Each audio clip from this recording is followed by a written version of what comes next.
Sikat na TikToker at Facebook content creator na si Sammy Manesseh pumanaw na. Marami ang nalungkot sa balitang ito ngayon lamang November 29, yumugong ang balita na pumanaw na nga ang sikat na TikToker at Facebook content creator na si Sammy Manesseh. Nakilala si Sammy sa mundo ng social media platform dahil sa mga nakakatuwang mga videos nito, na kung saan nagustuhan at tinangkilik ng maraming mga manunood. Sa katunayan dahil sa maraming tumangkilik sa kanyang mga content ay umabot na ng milyon-milyon ang kanyang mga followers. Samantala, marami nga ang nalungkot sa balitang ito ng pagpanaw ng sikat na content creator. Ayon nga sa post ng kanyang kaibigan na si Yuna, ipinahiwatig nito kung gaano niya kamahal ang kanyang best friend na si Sammy. Nahirapan umano silang tanggapin ang pagkawalan ng kaibigan, at di umano nila alam kung paano ulit magsisimula. Narito ang kabuuan ng kanyang mensahe. To my best friend, mahal na mahal kita sobra, hindi ko matatanggap at never ko matatanggap na wala ka na.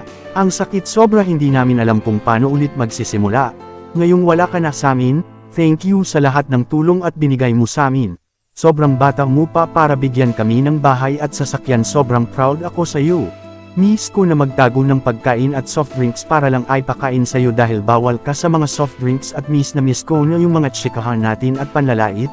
Dahil sobrang moldit mo nga, sobrang dami mong taong pinasaya at sobrang daming nagmamahal sa iyo. Mahal na mahal kita, rest in paradise mahal ko, hinding-hindi ka na mahihirapan, Sammy Manesseh. Sa magkaibang post naman ni Yuna, sinabi nitong, habang buhay ko tong dadalhin, miss agad kita, mahal na mahal kita, Sammy Manesseh, make up mo na ulit ako, bimis na miss ko na kakulitan mo, I love you.